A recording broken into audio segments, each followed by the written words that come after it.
Golden State Media Concepts Baseball Podcast. We cover everything Major League, from spring training to the World Series. We've got your favorite club covered, from New York to Boston to LA.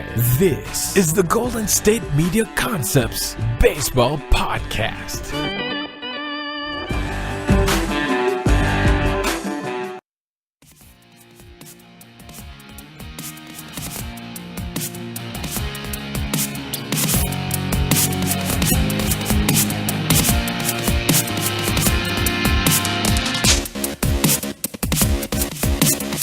What is up? Welcome into the GSMC Baseball Podcast. It is a Monday, and my name is Tom Dougherty, your host. As always, this broadcast is brought to you by the GSMC Podcast Network, as we are going to recap the weekend in baseball around the Major League Baseball, as it was a busy weekend. I did preview it on Friday, talked about a lot of the series that we had over the weekend. We had the big ones: Cubs, Mets, Giants, Phillies.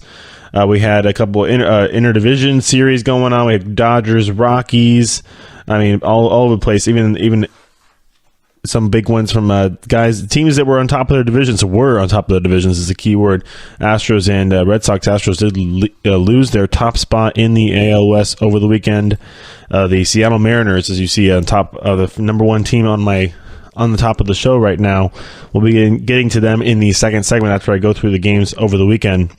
Maybe in the third segment as well, talk about the Mariners and then also the Red Sox, see what they're doing, as they had a nice series with the Astros over the weekend, and then get into some other teams that are hot right now. Also had Nationals and Braves, a couple walk-offs over there, and I know we had a couple interleague series over the Brewers and White Sox. Brewers kind of take advantage of that series, but looks like the White Sox got a little bit more of that one, and then Rangers and Angels over the weekend as well. So it was a little AL West tilt. All right, let's get right into it, as we're going to go over the scores and stats from Friday, as we had a busy day. Obviously, everybody out there on a Friday to start off the weekend. I mean, some of these teams obviously started off their series on Thursday. They had a long weekend series. I think we had a few of those. Astros and Red Sox did play on Thursday, so I went over those games from on Friday. So let's start with the Cubs and the Mets on Friday. Cubs beat the Mets 7-4. A couple home runs there in that game. Kyle Schwarber hit his 11th. Brandon Nimmo for the Mets hit his 7th of the season. It was a comeback effort for the Cubs. They were down 2-0 most of this game. They scored 3 in the 7th and 3 in the 8th to make it 6-2. The Mets did try to come back a little bit, but that was all for naught, as the Cubs got the win there at Citi Field. The Yankees beat the Orioles 4-1 behind Sonny Gray, who actually has a nice pitching performance. Aaron Judge hit his 16th home run. Manny Machado hit his 17th of the year.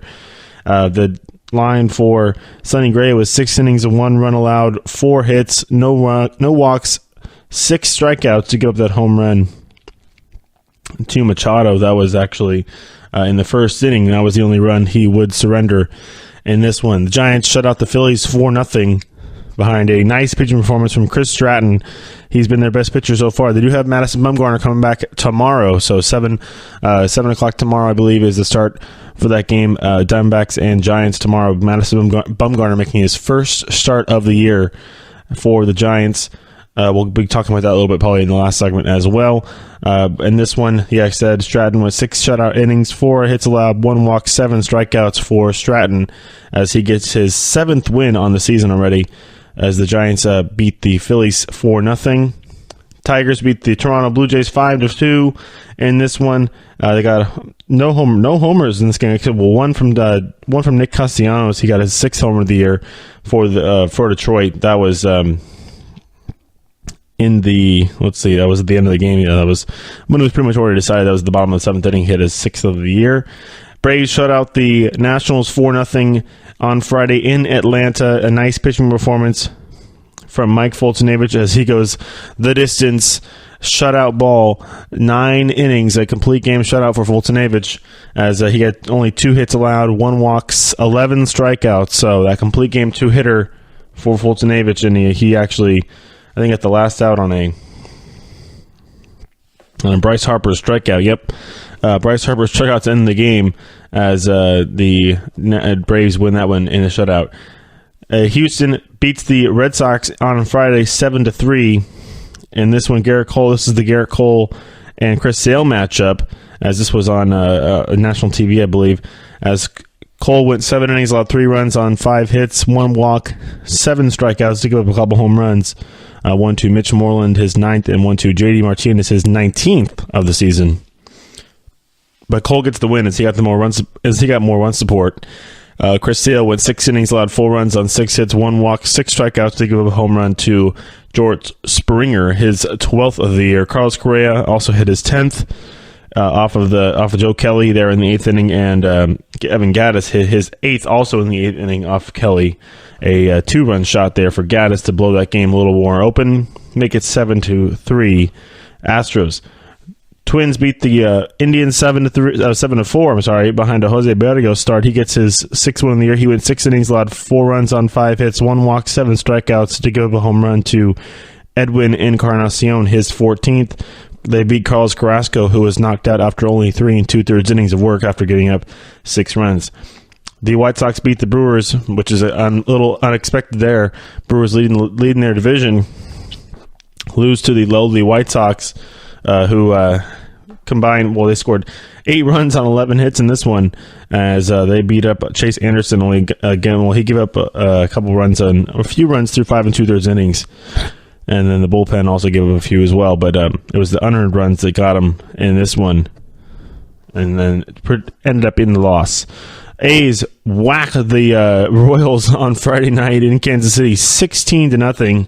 I think the A's they scored 8 runs in the first 3 innings, and ended up scoring 7 more runs in the 9th inning to cruise to that victory.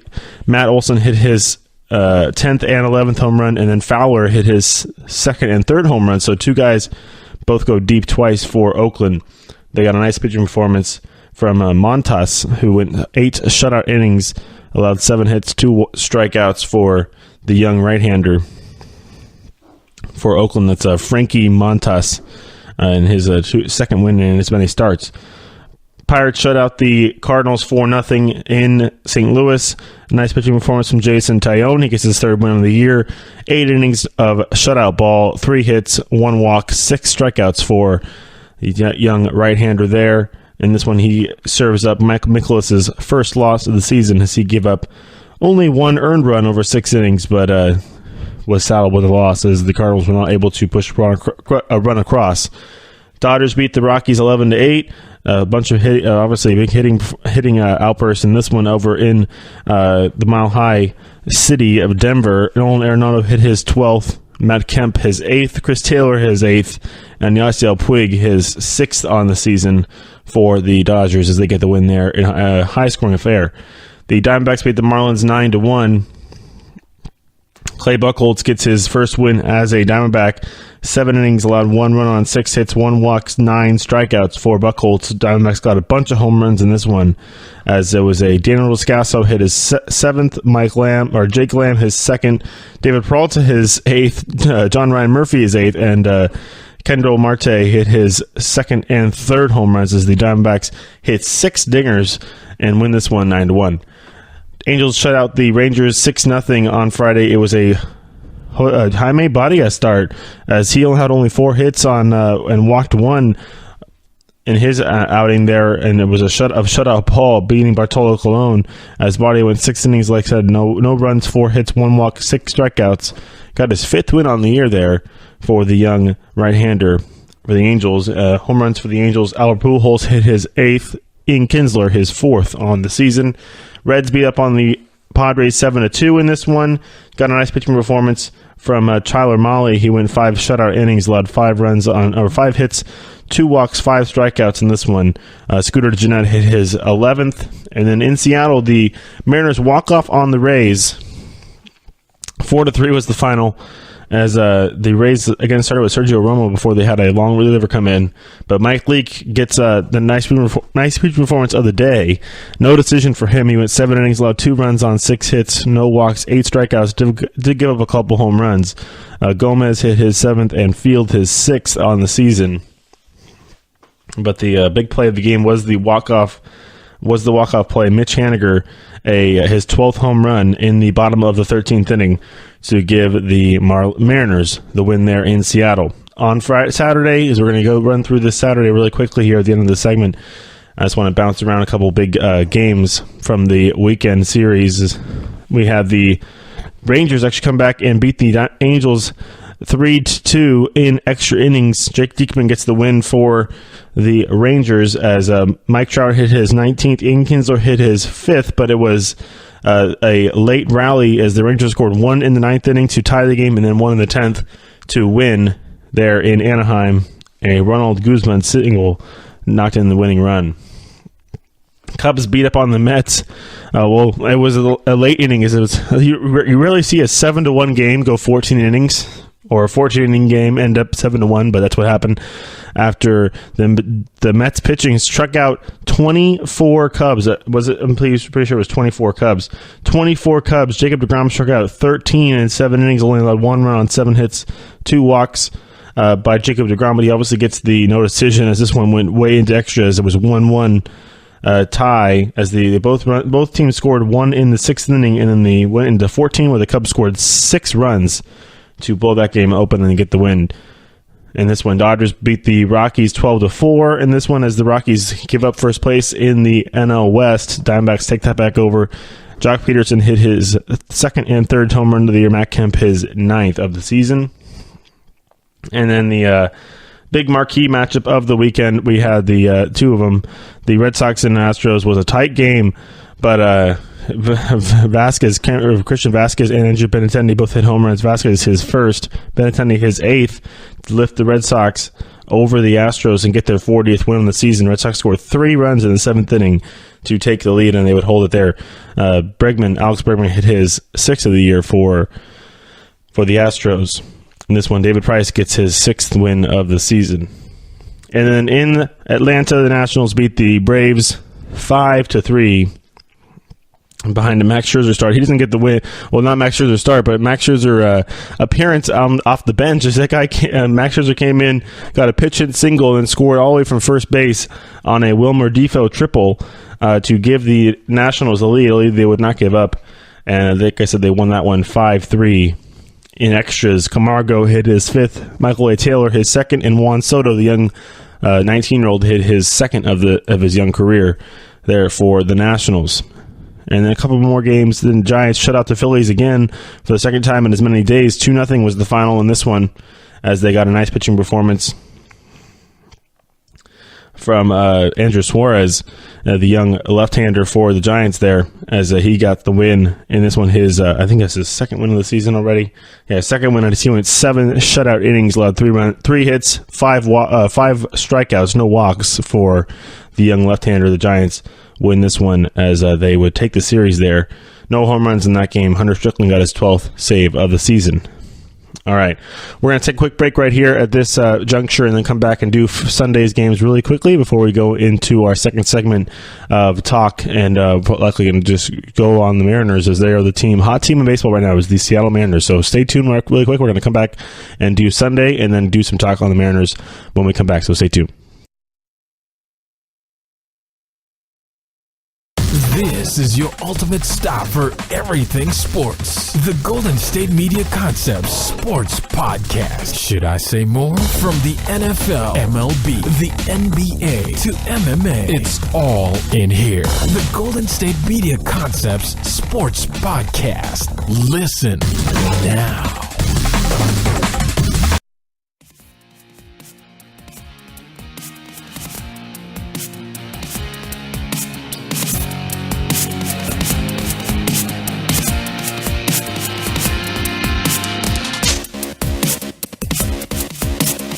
All right, welcome back. GSMC Baseball Podcast, as we're going to go over the games from yesterday, from Sunday, June 3rd, as a bunch of these series all wrapped up. These good ones, we had Red Sox and Astros, Nationals, Braves, Mets, and Cubs, as we'll start off with that one. Cubs shut out the Mets behind an excellent John Lester performance on Sunday. 2-0 was the final there in New York.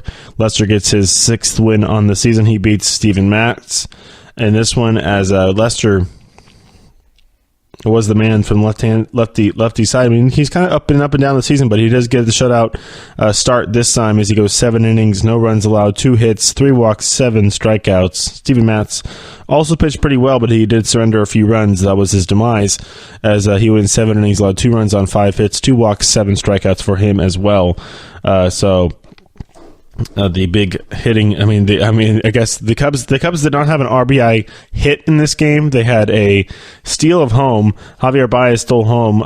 It's a double steal, when it was to the corners there, and then Ben Zobrist had a sacrifice fly. So the Cubs in the game, but they did not have a RBI hit to get the win over the Mets. In Atlanta, the Nationals dropped this one to the Braves on the walk-off home run by Charlie Culberson, another one by the young infielder for the Braves as he's been bouncing around. I think he started off with the Giants, and he went over to the Rockies in the Marco Scutaro trade.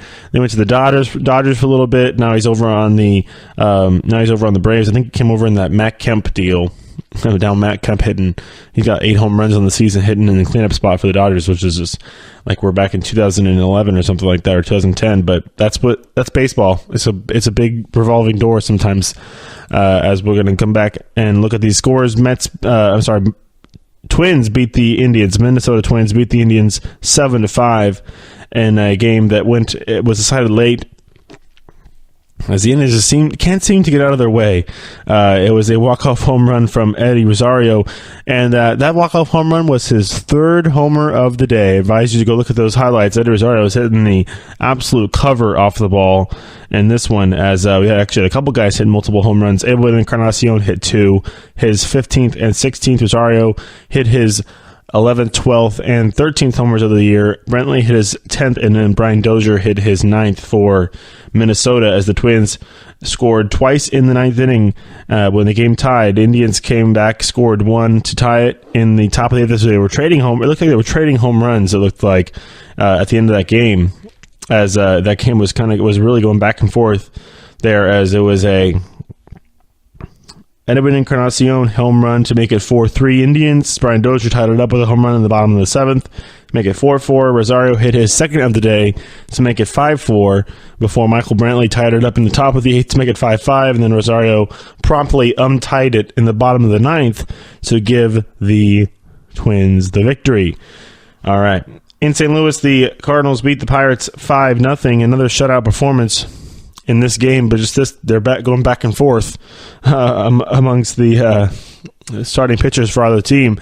Michael Wacha had a no-hitter going into the 9th inning before he gave up a base hit to, I think it was in this one too. It was the top of the 9th inning when he gave up his first hit. It was a Colin Moran single there to break up that no-hitter with nobody out in the top of the 9th inning.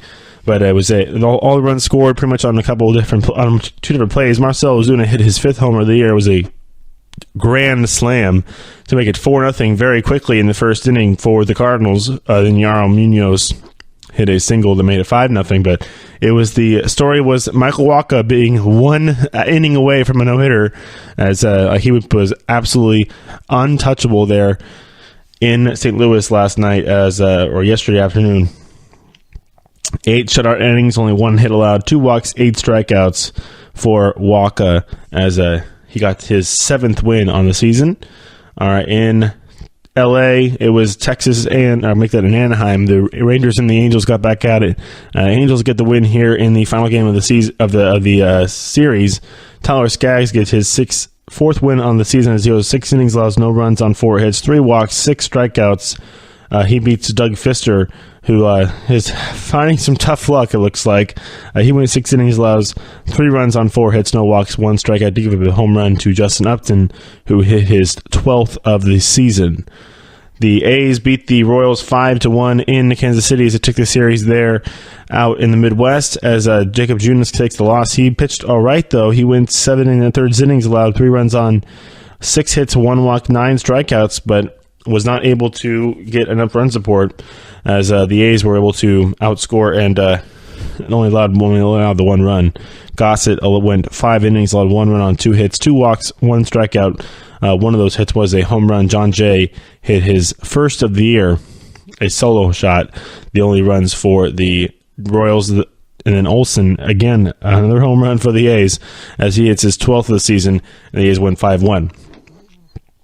All right. A couple of games. Giants beat the Phillies 6-1 in San Francisco. They complete the sweep of the Phillies, who now I think fall back into third place, or they already were in third place behind the Nationals and the Braves. But the Giants get the win. Andrew McCutchen hit his 4th of the season, a 3-run shot. Posey also his 4th of the season, a solo homer. Behind a nice pitching performance, it was Pudge Rodriguez. You know, Ivan Rodriguez, his kid Derek Rodriguez made his major league debut a couple days ago, pitching a few innings in relief for the Giants. This was his first major league start, and he gets his first major league win as he goes 6 innings, allows 1 run on 5 hits, 2 walks, 6 strikeouts, did give up a home run. The only run he allowed, that was to the opposing pitcher, Jake Arrieta. He hit his first of the year, his first home run. But not his first home run of his career. The guy has definitely knows how to handle the bat. Hits a few long balls a season, it seems like. But yeah, Arrieta went deep in this one. And then I do want to cover a couple more. The Red Sox and Astros game, Sunday Night Baseball last night. The Red Sox win 9-3 in this one. As Charlie Morton takes his first loss, got beat up in this one as he goes 5 1/3 innings, allows 6 runs on 9 hits, 1 walk, 7 strikeouts, gave up a couple home runs. One to Mitch Moreland, his 10th of the season, a 2-run shot, and Andrew Benintendi hit his 9th of the year, a solo homer. George Springer added his 13th off of Rick Porcello, but Porcello gets his 8th win on the season. He goes 6 1/3 innings, allows 2 runs, 2 earned, 3 total on 5 hits, 2 walks, 5 strikeouts. Did go up that 1 home run, but it was all Red Sox in this one as they scored early and often in this game as they win 9-3 and get the split in the 4-game series. And then finally, the Mariners continued to win as they scored 2 in the bottom of the 8th inning to give Felix Hernandez his victory. It seemed like he might be another tough luck loser with that low run support, but he gets those 2 clutch runs there, finishes off that 8th inning, and gets the 2 runs in the bottom half as he's the pitcher of record, gets the win. He went 8 innings, allowed 1 run on 5 hits, 1 walk, 7 strikeouts in this one as he outdueled Blake Snell, who broke a major league record, striking out 7 batters to start off that game. And as he went 6 innings, allowed no runs on 2 hits, 12 strikeouts for Snell, but a tough luck, no decision as the bullpen blew this one late. And it was a Denard Span against his former team, who just was traded to the Mariners. He hit a single to tie it up, and then D. Gordon hit a single to break that tie and get the Mariners the victory. All right. And that's about it as all the games I want to really go over. And Dodgers did beat the Rockies 10-7, as I think they swept that series, did they, in Colorado? Yeah, Dodgers swept the series in Colorado there, getting the win as the Rockies now are a game and a half back. The Diamondbacks, Giants, and Dodgers both sitting at 29-30, 2.5 back of the Diamondbacks as well. All right. As we're going to roll right into this second segment here, I do want to talk about the Mariners, and it's weird because you just had Robinson Cano get hit with that big suspension for the PEDs. Obviously, didn't he hurt himself too? Like, literally, it seemed all happen at once. Mariners like, okay, Mariners going to Mariner. A team that hasn't made the playoffs in seemingly decades, and a team that usually sputters out by the end of the season. And that's just, it seems like it's circumstantial. They're way up there in the Pacific Northwest. They're the only team up there. I know the city of Portland is trying to get a Major League Baseball team right now, which, I mean, I think they will pretty soon. I mean, not pretty soon, but I think they will within the next few years. But as of now, it's just the Mariners up there, and they seem to putter out by the end of the season because of the fact that they're on airplanes all year long, basically. I think the shortest travel time is about 2 hours, and probably to Oakland or something like that. So they definitely get the brunt of it when it comes to the travel, just getting worn out by that. But right now, they are the hottest team in baseball by far. They have won 8 of the last 10. They're in first place in the AL West, which was seemingly the toughest division in baseball when you had the 4. I mean, it still is right now, as the A's are 31-29, 2 games over 500, and they are 6.5 back in fourth place. So, I mean, it is the toughest division in baseball. You got 4 teams over 500. The Mariners are now sitting 15 games over 500 at 37-22. I mean, they're pitching, they're hitting. I mean, they got D. Gordon up there. They bring over Denard Span from the Rays. They're making trades already in this early season. I mean, right now it's early for trades, I would say. But they making deals and they're making things happen as they try to break the ice, seemingly here. And they're in the toughest division to do it. But it's battling right there. I mean, I think they have a big series coming up. Obviously, when you're playing in the same division as Houston, you're going to be playing them a lot. As I want to look at their schedule really quick here, the Mariners, and see when do they play Houston next, as that's going to be a test for them. Nope, look at that. They play them tomorrow. They start a series against the Astros tomorrow in Houston, as they'll do a 3-gamer over the middle of this week. Let's see how many times they play them in this month. I think this is the only series they have against them this month, as actually they'll play a 2-gamer Tuesday and Wednesday before they go to Tampa Bay and play the Rays again. Another long. So that's kind of they play at Houston. So they just play at home against Tampa Bay. Got to fly all the way from Seattle to Houston, and fly Houston to Tampa Bay just to fly right back home and play 2 games before going over to East Coast again. So back to back. That's just the MLB schedule for you right there. So you're going to go Seattle to Houston to Tampa, back to Seattle for a week basically, and 2 series, and then all the way back to New York, and then do New York, Boston, and Baltimore. I mean, that's the schedule right there. Unfortunately, it looks like that they're going to be all on the West Coast in the month of June, but a lot of back and forth. Month of July, that is, but back and forth. Month of June will be a test for them as they have some tough series coming up to play the Red Sox. 2 series against the Red Sox, so 7 total games against Boston, and they got to play the Rays 4 more times. They did handle the Rays after taking a sweep from them this weekend, so that's a good sign. But the Astros as well will be a tough test. 2 games, and they play the Angels and the Yankees too. So this month will be a good little measuring stick for the Mariners, obviously, and also throwing in that travel. It'll be a test for them in a couple different ways. So you just kind of hope the pitching holds up. Hitting comes around, I feel, especially when you got that kind of lineup, and you got Nelson Cruz and D. Gordon and Mitch Haniger hitting walk-off homers. I mean, that guy, he's very good. Look at their lineup. Honestly, the lineup is not too shabby at all. If you can get their pitching, they have 3 really good top starters. They can have 3 very good top starters with Felix Hernandez, James Paxton, and I don't know why I'm not thinking of the third one. I mean, Mike Leake honestly can be, if he's pitching well, he could be a very solid third starter. I don't even know what happened to Hisashi Iwakuma. Kind of fell off the old map there. But when it comes to the Mariners, I mean, it's obviously got a great pitching performance from Felix Hernandez yesterday. They're winning games late. They're winning games close games. They've only allowed 2 runs in the last 2 games. I mean, their bullpen is on right now, so that's kind of how you win. Obviously, that's a good recipe to winning baseball games. Good starting pitching and clutch hitting and a good bullpen. I mean, that's pretty much all you need, and they can win a low-scoring game and a high-scoring game, whether it's a tight game. So let's see. Who's there? Other guys, Mike Leake, Felix Hernandez, obviously our no-hitter guy, who we like to talk about here. We've talked about him plenty of time. James Paxton, the hard-throwing left-hander there, the big Canadian power arm guy from the left side, which I love. I mean, it's kind of almost like a Brandon. I mean, look at him. Go look at highlights. Go look at him, Chris Sale, and watch Randy Johnson highlights. Watch James Paxton and watch Chris Sale, and then watch Randy Johnson highlights. It's pretty cool. As I want to see who's their other starter. That was Paxton. So it looks like it's Paxton, Leake, and Hernandez are the top guys.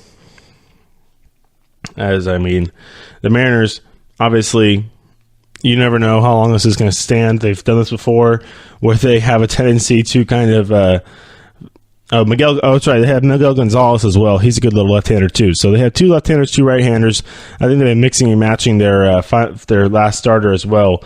So whether they still have to do some work with rotation, kind of tinkering it out. I think the only teams that have actual complete top 1 through 5 rotations right now. I mean, we even saw the Angels when we were doing the preview for the weekend didn't have a starter for Saturday. a day before. So, I mean, the only team I think that has a really good top 1 through 5 starting rotation right now is probably the Red Sox and Astros. I mean, I can actually list you off the entire rotation off the top of my head for both those teams. I can't really do it with many other teams because of the turnover and the injury issues we've had over the last few months here. So, I mean, look at those Mariners. I love those Mariners with uniforms. I think they wear them every home Sunday game. They wear those blue uniforms with the blue hats and the blue piping instead of the navy piping. Gotta like that. The little switcheroo. I think they're also doing the turn head the clock or whatever it is. The kind of the retro, not retro, but almost like the future jerseys with the red on them. We saw back when they had Griffey Jr. was wearing those. I think they're going to go back and do that again. All right. That'll wrap it up for the segment. We did go over the Mariners a little bit, talking about what's been making them click. Obviously, having to deal with that Robinson Cano suspension hasn't really hindered them, as they got Mitch Haniger going. They got Corey. I think Kyle Seager's finally starting to swing it. And then obviously having a D. Gordon is a really nice addition. That's a good move right there by the Mariners. Could make a difference for them as he's taken over that center field position and has really held it down there for Seattle. All right, we're going to come back and talk a little bit about the Red Sox. Probably we'll talk a little more about the Mariners as well, and probably the Diamondbacks as they have now find themselves back in first place. And then we'll go over the weekend or the week coming up for us in the final segment. So everybody stay tuned. We will be right back. Tired of searching the vast jungle of podcasts? Now listen close and hear this out. There's a podcast network that covers just about everything that you've been searching. Hey! The Golden State Media Concepts Podcast Network is here. Nothing less than a podcast bliss with endless hours of podcast coverage. From news, sports, music, fashion, cooking, entertainment, fantasy, football, and so much more. So stop lurking around and go straight out to the Golden State Media Concepts Podcast Network. Guaranteed to fill that podcast itch. Whatever it may be. Visit us at www.gsmcpodcast.com. Follow us on Facebook and Twitter, and download us on iTunes, SoundCloud, and Google Play.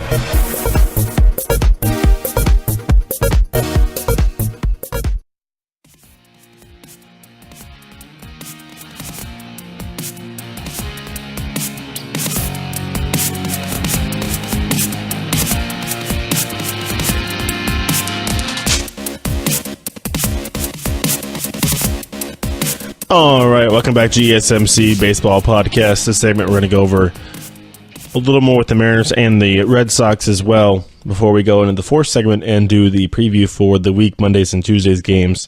I know we have a shorter slate today, obviously on a Monday, as there's going to be, I think, 8 games today. Only 5 games today. It's very, very short slate on a Monday before tomorrow. We'll actually have a longer slate with 16 games. I think there is a scheduled doubleheader tomorrow as well. So it looks like that with the Mariners, it's kind of their, whether it's the bullpen or late hitting or anything, it's all going to start with a starting pitcher. Obviously, they in these games, even we saw over this week. As I want to look at go back and look at their schedule again.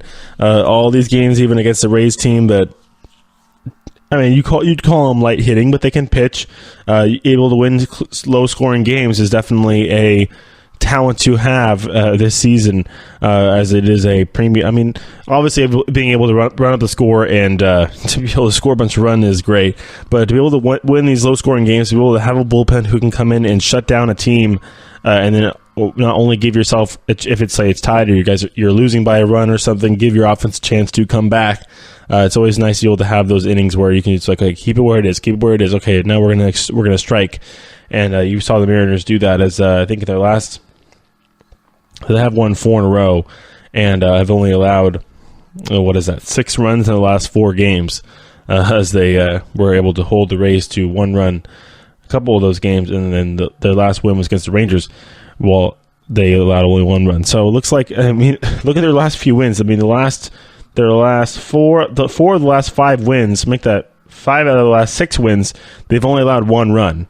and the most they've scored was 6. So they've scored 3 twice and 2 twice. So I mean, they do win those low scoring games if they get the pitching performances that they need. They can get in a position where they can use the bullpen to get that, obviously, in that deal with the Rays. They got Alex Colomé, who's a very nice bullpen arm as well. So and already having some guys in there in the bullpen to supplant that. That's always nice to have. I mean, this was a roster that was thought to be a contender for sure. This was a top roster in the AL West. Was definitely thought to contend with the Astros and the Angels. It's tough when you have so much lap traffic in there, so much talent in not only one but 2 of the teams that you're playing against in your division. It's going to be tough. It's usually, like we've seen it. I know we've had divisions like even last year. I think the NL West had 3 teams make it to the playoffs. Both of the teams in the NL wildcard were from the West, Rockies and Diamondbacks. But this is going to be a division where we're probably not going to see that because of the fact that the American League is pretty stacked on both coasts. While the middle, it's a little soft in the middle. The edges are definitely a little very strong. Obviously, the Astros, they are the middle. It's Texas geographically, but they're in the West, so we're going to put them off on the coast there. So you're assuming one of the wild cards is going to be Red Sox or Yankees, whoever's not in first place, basically. And then you think probably second place in the AL West takes the other wild card.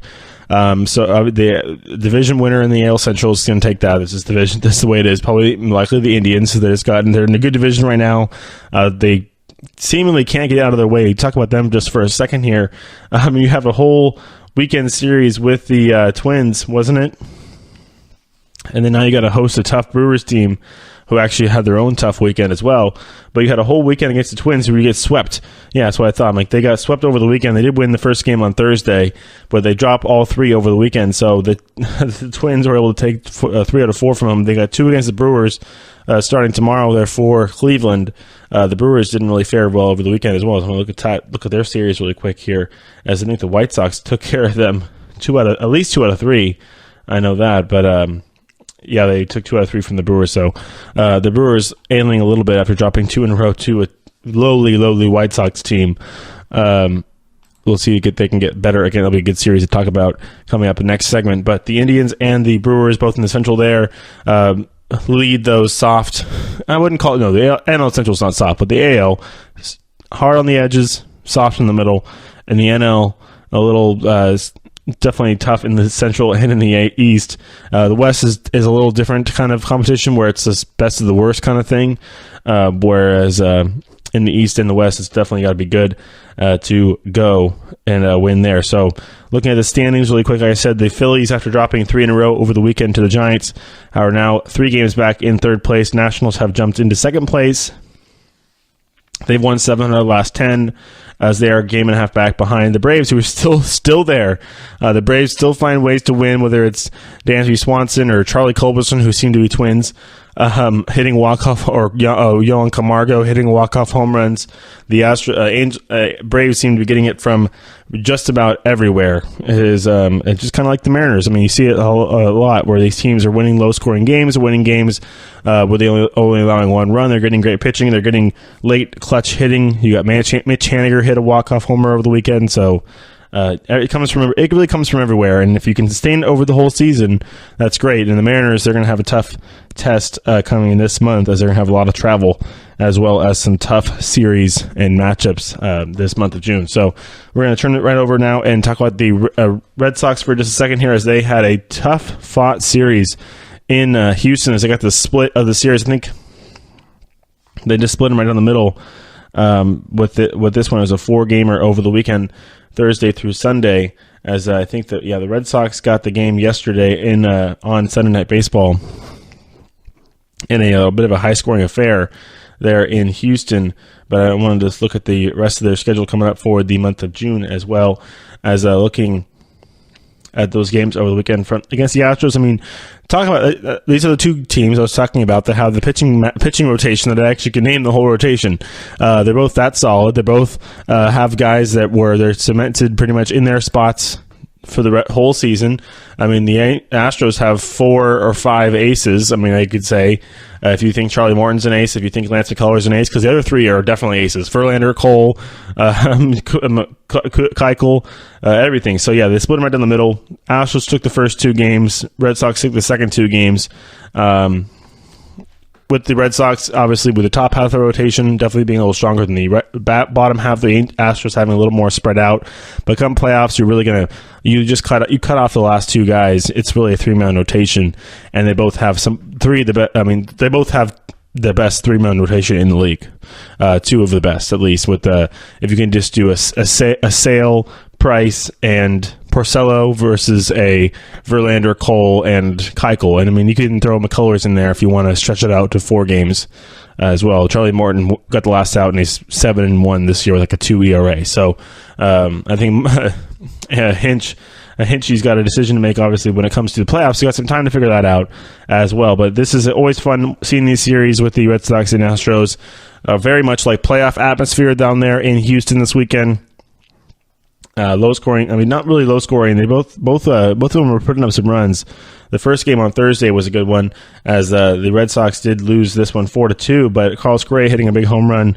Lance McCullers. See, that's the bottom of the rotation. I think that's going to be the difference in this game, in these 2 teams, as they probably will be battling it out the whole season to see who gets home field advantage throughout the playoffs. Both these teams are pretty much on a one-way track to the playoffs.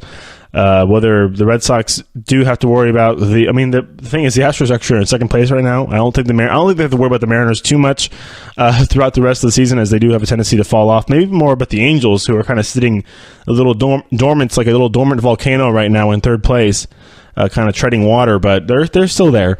But the Yankees, though, the Yankees are not dormant. The Yankees are not a dormant volcano. They are a massive eruption machine that can pitch and hit. And they have when their bullpen is good, they're good too. So, I mean, if their bats are alive, look out for the Yankees, because that's the biggest. I think that's the thing the Red Sox have to worry about the most this season. They can let the Astros be the Astros.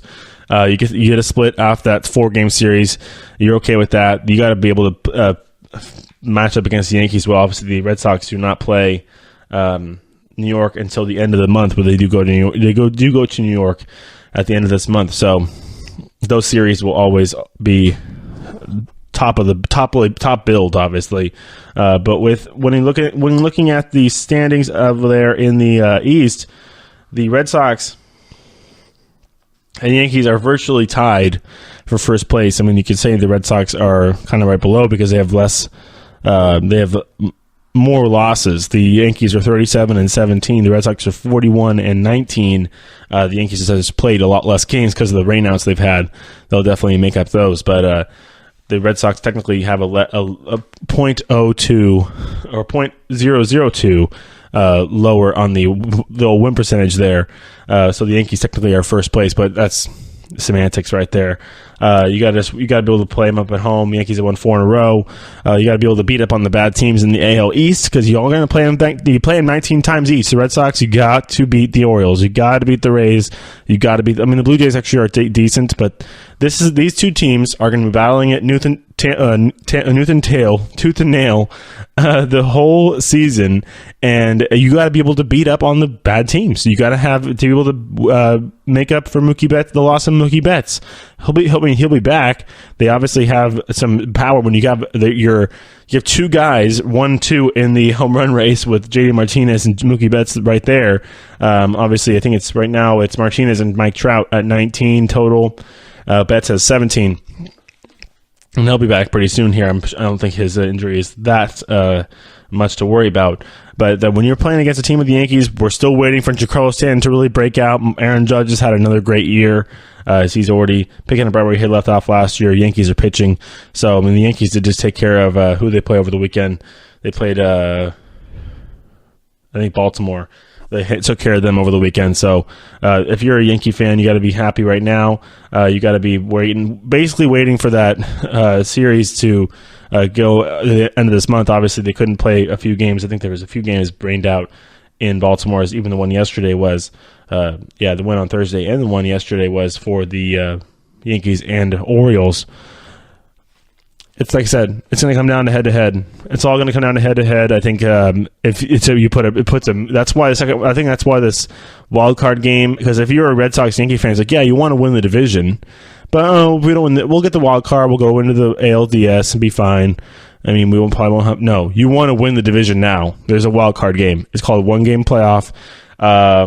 Say the Angels end up in second place in the AL West and they win the second wild card, and you're the Yankees, and yeah, you get to host it, but you're going to face Shohei Ohtani in that first game, in that 1-game wild card. And what if he's electric? What if he's just untouchable? Doesn't matter if you're at home. The Angels scratch a few runs across, so you're going to probably put up Severino, and you lose.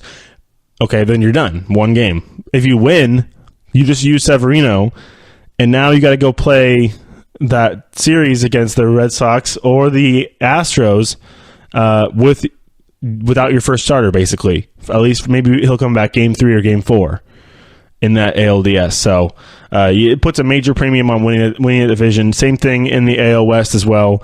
I think the Astros are going to be just fine there, as the Mariners will likely fade away. But, I mean, you never know. They're going to have Robinson Cano come back. It's going to be almost like kind of getting him through trade in the middle of the season as he comes back after his suspension. We'll see if maybe he gets rusty or whatever happens. If the pitching can hold up there in Seattle, that's really what's going to be the key. If James Paxton can supplement and Felix can keep it going, I think that they'll be just fine there too. All right, that'll wrap it up for this segment, as we'll come back really quickly after the break with the preview for Monday and Tuesday, and probably do a little more talk on these division races and a few more teams as well. It's a short slate, only a few games to go over and preview for you coming up in the next 2 days. So we'll do that when we come back. Stay tuned. Want to know the latest in soccer? Then listen to the Golden State Media Concepts Soccer Podcast. From MLS, the World Cup, and the Premier League, we've got you covered. The latest updates, the hottest matches, and news on the league's top players. It's the Golden State Media Concepts Soccer Podcast. David Beckham scores the goal to take England all the way to the World Cup finals. Listen now.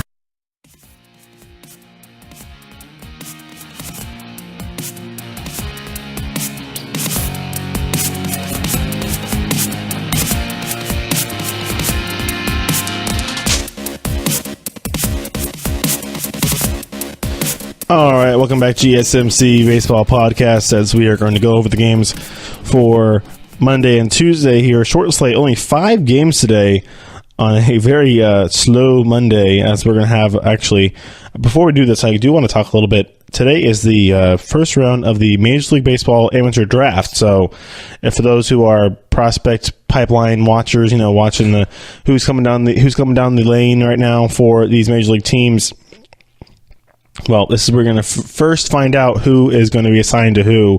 Obviously, if you've been paying attention to the Keith Law reports or any of the draft stuff, you know that Casey Mize is the most highly touted guy of this draft. I know there's a little bit of red flags, as there always is. He's had some elbow stuff. He's already had Tommy John once, but this is a guy who has been said that could probably get into a major league bullpen right now, and be probably a year or so away from maybe even being in a starting rotation. As I know we've seen guys like I think there was that young pitcher for the Reds was literally Finnegan, yeah, or no, he was on the Reds, or he was on the Cardinals. Was in the College World Series, and then also, I think he's on the Royals. Yeah, Royals. Finnegan on the Royals. He pitched in the College World Series and then pitched in the Major League Baseball World Series in the same year. So, I mean, it's possible. You can shoot into Major League Baseball very quickly if you are of the talent to do so. Casey Mize definitely has gotten that. Has definitely been evaluated that way. We'll see if the Tigers, who had the first pick, will jump after him, and if they don't, Giants, they have the second pick.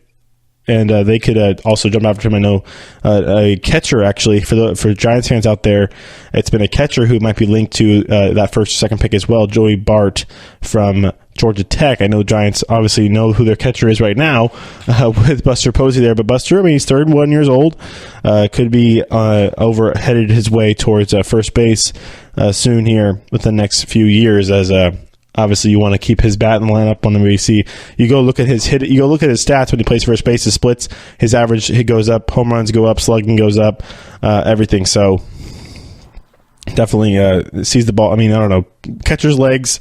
You get tired. You need your lower half in your swing to get home runs. I mean, he's only got 4 home runs in the season.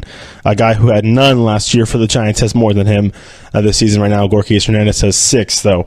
Buster, we'll see if we can get the home run stroke out a little bit more, but as far as catchers, Giants could have another Buster Posey in their midst, with another kid from Georgia. Actually, Buster's also from Georgia, with Joey Bart also being from there, going to Georgia Tech. So look for that. That's today. That's this evening. So I think it's 4 o'clock Eastern, 7 o'clock, or 4 o'clock Pacific, 7 o'clock Eastern. That's going to be on MLB Network.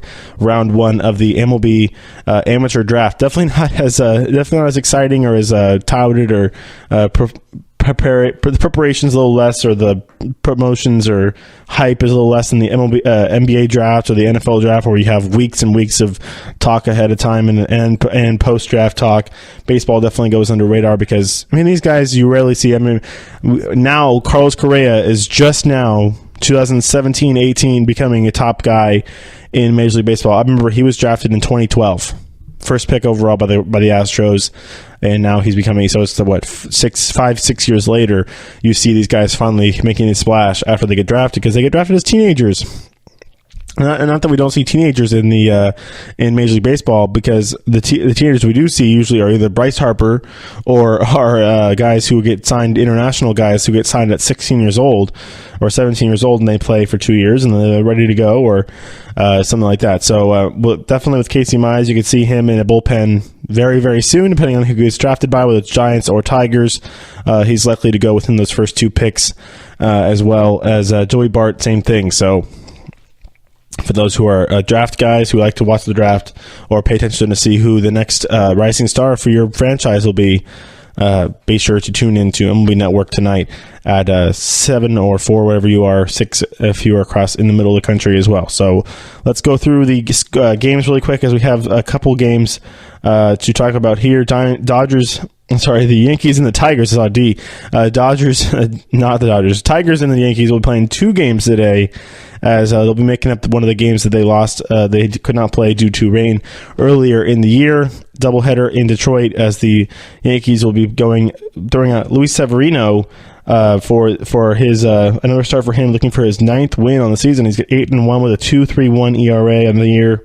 92 strikeouts, and he'll be going against Drew Verhagen, who was designated for assignment, but then now comes back as a spot starter for the doubleheader. He's 0-1 with a 6.30 ERA, 11 strikeouts on the year for him. And in the second game, it'll be Mike Fiers, the right-hander for the Tigers. He's 4-3 with a 4.45 ERA. 36 strikeouts. He'll go against German for the Yankees, as he is 0-3 with a 5.43 ERA, 41 strikeouts. Has shown some signs of turning that around, though, in his last outing against the Astros. In Los Angeles and Anaheim, to be more specific, it's the Royals and the Angels starting off a series. Left-hander Danny Duffy going for the Royals. He's 2-6 with a 5.71 ERA and 54 strikeouts, as he was all right in his last starts. He was getting out 2 runs over 13 innings of work. Pretty good, actually. So, I mean, it's a little better than all right. And then Nick Tropiano going for the Angels. He's 3-3 with a 3.80 ERA, 37 strikeouts, as he looks to win his 3rd consecutive start. In San Diego, Braves and Padres going. It'll be Julio Teheran for the visiting Atlanta Braves. 4-3 with a 4.03 ERA, 54 strikeouts for Teheran, as he's been bouncing back seemingly every few weeks here, as he's has tough start, then rough start, then good starts, then better starts, then back to the other way. So trying to find some consistency there for Teheran, as he'll be facing Clayton Pritchard, the left-hander for the Padres, who's been probably the most best Padres pitcher of the last few years, as he's come back into that rotation and has been pitching well. He's 3-6 with a 4.74 ERA, 61 strikeouts for Richard. And then in San Francisco, the Giants and the Diamondbacks will get a series started, as it'll be Zach Godley, who pitched very nicely against the Giants his last start, I think his best start of the year, as he went 7 shutout innings against the Giants his last start. That was way back in April, though, as he's now 5-4 with a 4.38 ERA, 59 strikeouts. He'll be facing Derek Holland, who actually pitched very nicely his last start. Got a win. He got a win last time. He's 3-6 with a 4.94 ERA, 48 strikeouts, as he pitched nicely his last time, like I said. And then Tuesday, the full slate again. I think another doubleheader on Tuesday. So there was only what it should have been 4 games today, or maybe even 3. I think that Yankees and Tigers is kind of like a little double makeup series. They use an off day to do that. As look at the neither team plays. The Yankees or the Tigers don't play on. The Yankees are actually going to be in Toronto. I think I talked about that last week with the Yankees. Their weird little scheduling happening as the Tigers are now in Boston and the Yankees are going to Toronto after that little 2-game mini series there today. As we'll go over the games for Tuesday in San Francisco. It's a day that we've been the Giants. I mean, I am a Giants fan. I have to be honest right now. I'm a Giants fan. I don't try to be partial and not impartial here on the show. As this is not Homer Dome. not fanboying at all with the Giants, but I can fanboy for a little bit here. I think it's good for all of baseball to see the fact that Madison Bumgarner will be making his first start of 2018 tomorrow for the Giants against Patrick Corbin, another left-hander for the Diamondbacks, as Bumgarner, after that, that's 2 years in a row. I mean, one of them he did it to himself, obviously, with the dirt biking accident last year. This year he gets a line drive off of his hand in one of his last starts in spring training. He gets a Whit Merrifield hit a line drive right off his hand, and he's out for the first 2 months of the season. I mean, it's good to have him back this early in June. He showed some great signs in his rehab starts. I think he struck out like 8 guys. 8 out of 13 guys for his start with the River Cats in Sacramento. So it's always got to be encouraging for Giants fans out there, and he'll be making his first start. It's also good for baseball. I mean, the fact that you've had a guy who's been a decorated postseason performer, I mean, 3-time World Series champion, all-star, had to be sidelined for that long of a time, and now finally have him come back. It's kind of like almost like the Giants traded for him or just signed him or something like that. And he now is just implanted in the rotation, and the Giants sitting at, I mean, if they get a win tonight, they'll be at 30-30 on the season when he comes back. So I mean, they're right at 500 when he comes back, which is probably not too shabby at all.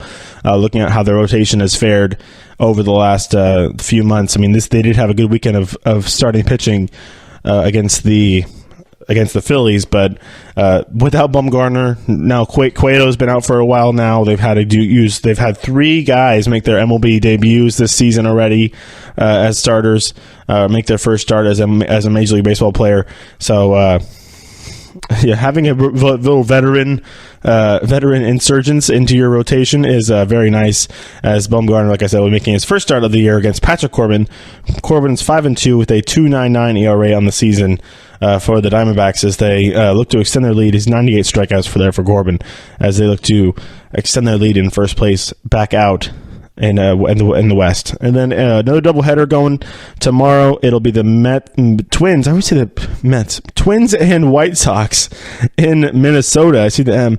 Minnesota, as it'll be Ronaldo Lopez going in Game 1. The Twins have actually not announced a starter for Game 1 yet. And then neither Lucas Giolito in Game 2 for the White Sox. So the Twins have not announced a starter for either game tomorrow. In Pittsburgh, the Dodgers and the Pirates will getting a series started, as it'll be Ross Stripling against Joe Musgrove, a pair of young right-handers. Stripling is 3-1 with a 1.6-8 ERA, 59 strikeouts. He's been very nice ever since he's taken over a rotation spot with the injuries the Dodgers have had to deal with there in the rotations. I think they say that Kershaw is probably out for another month with some back issues. And then Joe Musgrove, 2-0 with a 0.64 ERA, 12 strikeouts. He's been very good in both of his starts for the Bucks. in Washington, it'll be an interleague affair. Rays and Nationals going at it. Nathan Eovaldi making his second start of the season, as he was excellent in his first one. Did not allow a hit in 6 innings of work against the A's. He'll be going against a guy who has a good history in not giving up many hits. That's Max Scherzer. He's 9-1 with a 1.92 ERA, 120 strikeouts for Scherzer, as he'll be looking for his 10th win on the season against the Rays tomorrow. In Toronto, Yankees and Blue Jays, CC Sabathia against Marco Estrada, a pair of talented veterans there, as CC is 2-1 with a 3.73 ERA, 38 strikeouts. Estrada also looking for his third win. He's 2-6 on the season. In New York, Mets and Orioles in our interleague affair in Flushing, as it'll be Alex Cobb against Jason Vargas for the Mets. In Cincinnati, Rockies and Reds, Kyle Freeland, left-hander, going against Anthony DeSclafani, making his season debut after he started the season on the DL with an oblique strain. In Boston, it'll be the Red Sox and the Tigers, as they start a series up. Remember, the Tigers did play that playing that 2-gamer today at home, so it's kind of the same thing for them when they got to deal with that weird double road trip kind of thing, where you're playing 2 games in one city and then coming back in another city start off a series. But it'll be the the Blue Jays and the Yankees over there in Toronto do that one, and then the Red Sox and the Tigers. In Boston, it'll be Lewicki against Stephen Wright, the knuckleballer for the Red Sox. In Cleveland, it'll be the Brewers and the Indians. Another three interleague series going on this week, as it'll be Junior Guerra against Corey Kluber. Kluber looking for his 9th win on the season. He's 8-2 with a 2.02 ERA. He's been excellent this year. In Arlington, it'll be the Rangers hosting the A's. Sean Manaea against Matt Moore, a pair of left-handers. In Chicago, a great series started this week, as it'll be the Phillies and the Cubs from Wrigley Field.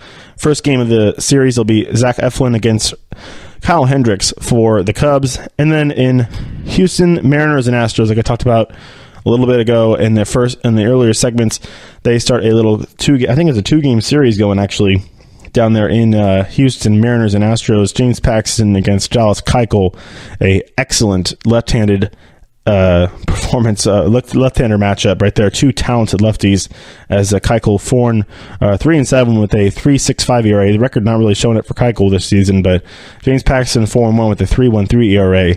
And then Marlins Cardinals, Jose Urena against Jose Martinez.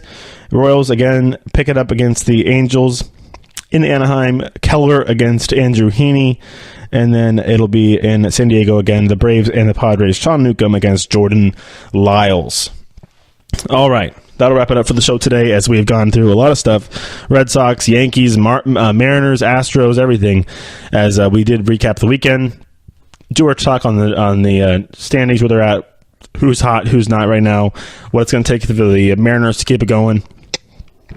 Maybe extend their lead a little bit in the AL West, hold off the Astros for as long as they possibly can, as we'll go through the mid part of the season here. We have reached the summertime. We're in June, middle 2 months of the season before, obviously, we get into August and September, where it really heats up, and we'll be talking about some serious races. But until Wednesday, everybody enjoy their week, enjoy some baseball. Short slate today. If you're in Detroit, go out and enjoy 2 baseball games against the Yankees. So we'll see you guys on Wednesday, and we'll be back. Talk to you then. Bye.